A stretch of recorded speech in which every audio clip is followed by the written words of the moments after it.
Hey gang, happy Saturday. I've got a brew fest coming up next weekend, so I was trying to think of some cool new merchandise to put in my booth that might make some cute gifts for Valentine's Day and whatnot. And I decided, let's make some coasters. So I decided to take this old checkerboard coaster pattern that you've probably seen 1,000 times and do something fun and funky and cool and different with it and make these awesome, nice, sturdy, colorful, beautiful coasters that look like you put a ton of time and work into them, but they're actually ridiculously easy. So anyways, let me show you how it's done. All right, gang, so the old school method works like this. It calls for 5-inch squares. You'll need 6 of them. On one of those squares, you're going to want to attach some kind of, fluffy layer. I like Fusible Fleece. It's nice and dense. You just press it with your iron. It sticks down. It's just the right thickness for a nice sturdy coaster. But you could use batting or any number of different things, but I prefer Fusible Fleece, and I'll put a link to that down below. But anyways, you're going to want to put one Fusible Fleece on one square, and then the squares that you want to see on top, like your showcase fabrics, you're going to want to iron them in half. Then you take your square that does not have the fleece on it, and you're going to arrange these. Basically, you're going to weave them together to create a checkerboard pattern. Now, I'm putting the folded edges in the center and the raw edges towards the outside. So I'm just going to tuck these in to create a little checkerboard pattern just like that. Then I'm going to flip this over so my fleece is in the center, so it's being sandwiched in between the 2 brown layers. So you have this nice little sandwich here. Then we're going to go to the machine and we're just going to stitch all the way around. You don't need to leave an opening to turn it inside out, and I'll show you why in just a minute. All right, so here we go. You can see I gave myself a nice seam allowance all the way around just to make sure I caught all those layers, because there are quite a lot of layers in this project. The next thing we're going to do is we're just going to snip off these corners to reduce bulk.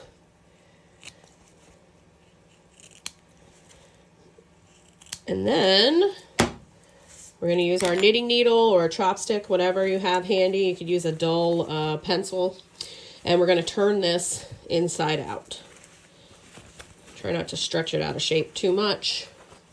And then just use your knitting needle to poke those corners out as best you can to get yourself a nice square shape.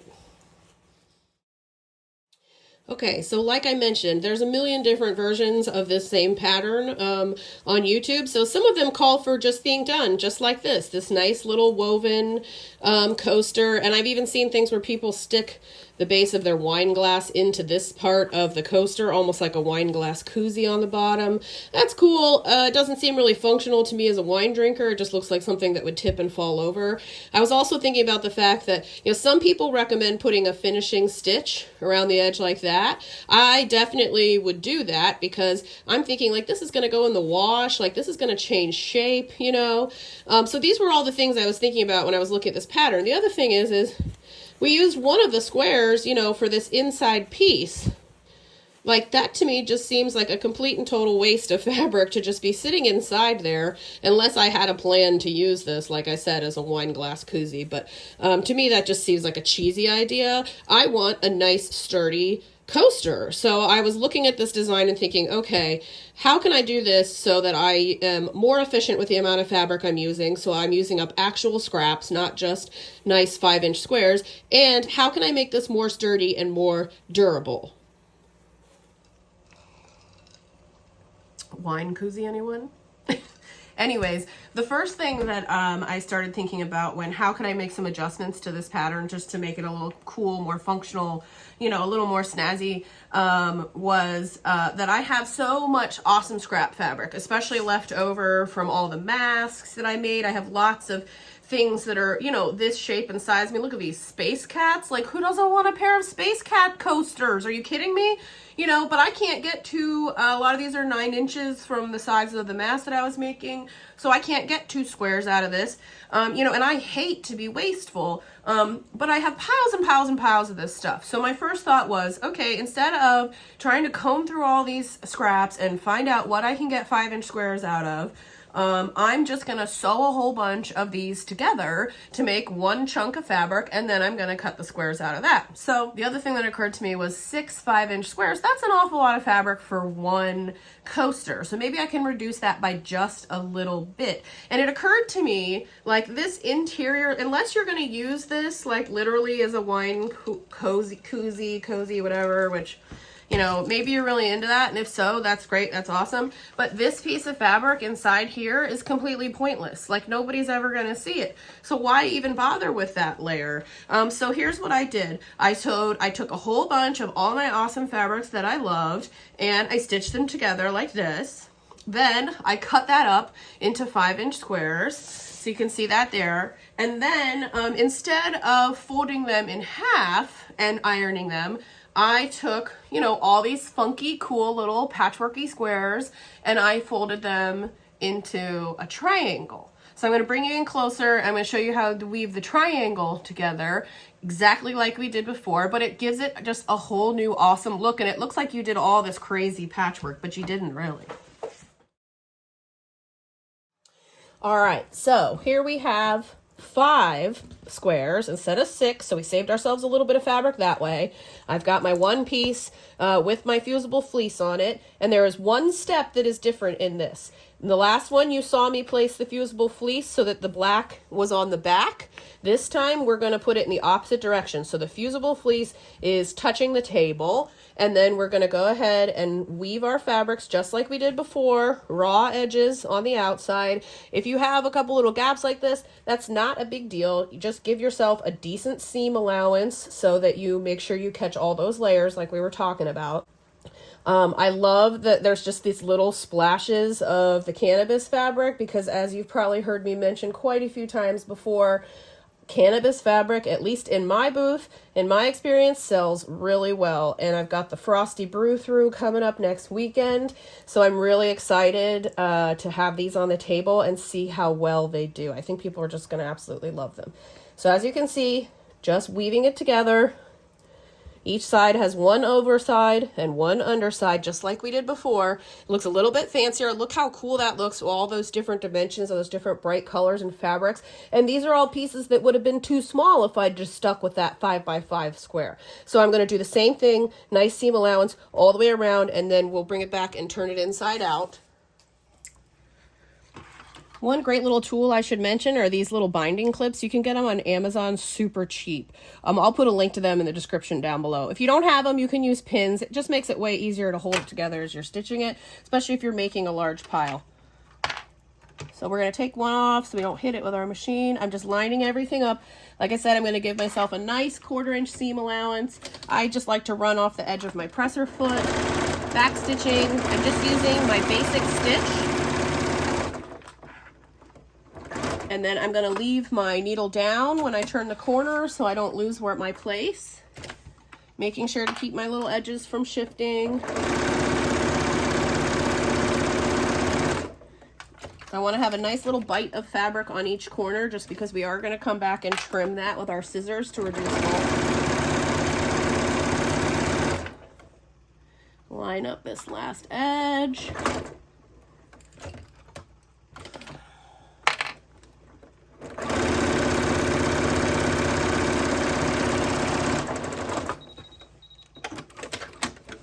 All right, so we're going to go snip the corners like we did before. Make sure we cut all the sides. A little close there. I might go run one more stitch just to make sure I got a nice bite of fabric. So just always take a double check. But anyways, I'll snip the corners and then I'm going to turn it inside out. I'm going to iron it flat, and then I'm going to bring you back and show you one more change that I made to this pattern.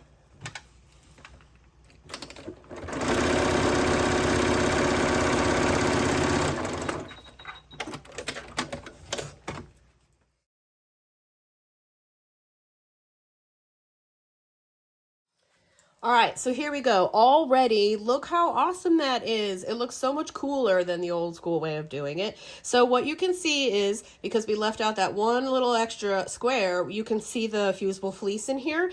So the change that I made is I'm going to take this to my machine, and I'm just gonna make sure that I have these center fabrics butted up together so we don't have a hole in here.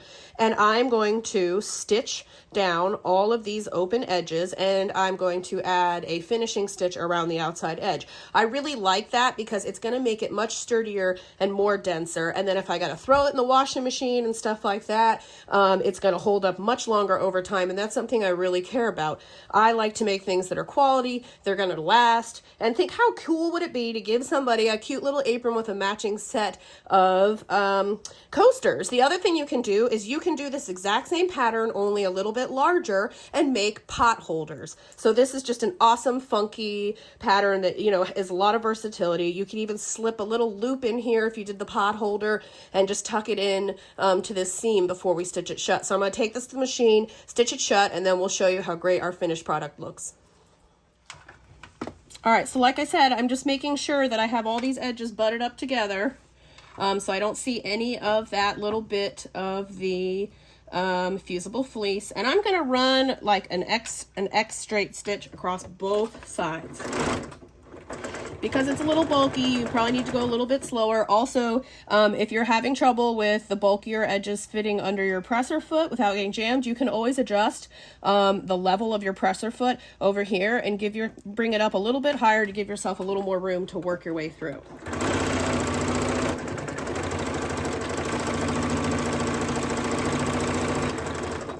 I backstitch just a little bit just to tack it in place. Now I'm just going to run a parallel stitch right down the center, just like I did before.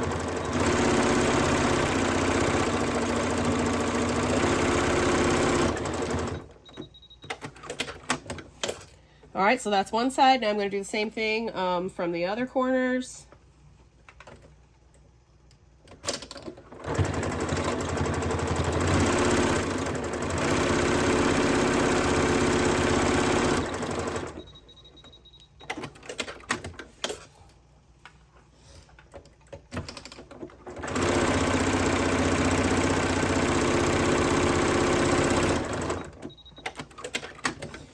All right, so there we go. We got the middle tack down, and last but not least, I'm going to run that finishing stitch around the outside edge.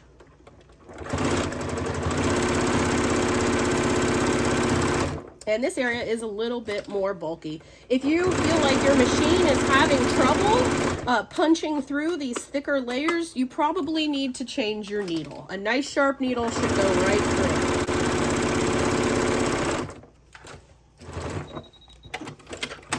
All right, all we got to go do is snip those threads. Look how great that looks. I don't even care that my stitches are a little wonky. I just think that makes it look fun and cool and homemade. All right, guys, I hope you loved these coasters. They're so much fun to make. And I should note that these ones with the Asian prints were left over from the quilt I just made for Tina, and they're all done with spoon flower fabric. This project is great for spoon flower fabric because it's got that denser, you know, kind of coarser feel to it, and it's just really sturdy and awesome. And they come out nice and flat, you know. So I've got tons and tons of scraps left over from all the spoon flower quilts I've done from Tina and all the mask making and stuff. So I'm going to dig those out and probably make a whole bunch of piles of these for the Brewfest this weekend. And then I'll put them in, you know, cute little stacks of 4, and I'll probably tie them up with a bow and sell them for, I'm thinking $15. Just because there are a couple layers of fabric in here. We'll see how it goes. Maybe 12. I want to do more than 10, so maybe 12. 12 might be a little bit better than 15. But anyways, I'll definitely report back to you with the stories from the booth and let you know how well these sold. And let's see if there's anything else I forgot.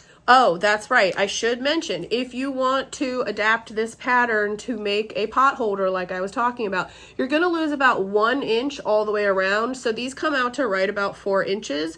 And so if you wanted to do a coaster that is, say, 9 inches square, you would want to cut your squares out in 10 inches and follow the exact same pattern just like we did, and you could have an awesome pot holder. The other thing that you can do is if you wanted to do circular coasters before before you turn it inside out, you know, when we've got it all of our sandwich layers together, you could always take something that's a circle, trace it, and then instead of stitching the square, stitch the circle. Obviously, you trim it in a circle, turn it inside out just like we did, and complete the finishing stitches, but you'll have the same coaster, you know, very cool, very funky, but in a nice circular shape. So anyways, I hope you guys loved this pattern. I know I did. I'm really excited to be making a bunch more of these. Makes a great gift. Definitely something a kid could make, an easy project for a beginning sewer. Like I said, a great companion gift to like stick in the pocket of an apron that you just sewed.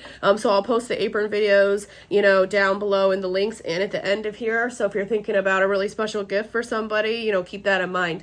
Anyways, I hope you're doing wonderful. The sun is shining today. I've got my mimosa ready because it's Saturday. I'm going to relax. So I hope you guys have an awesome day, and I know I will too. And take care. I'll see you soon.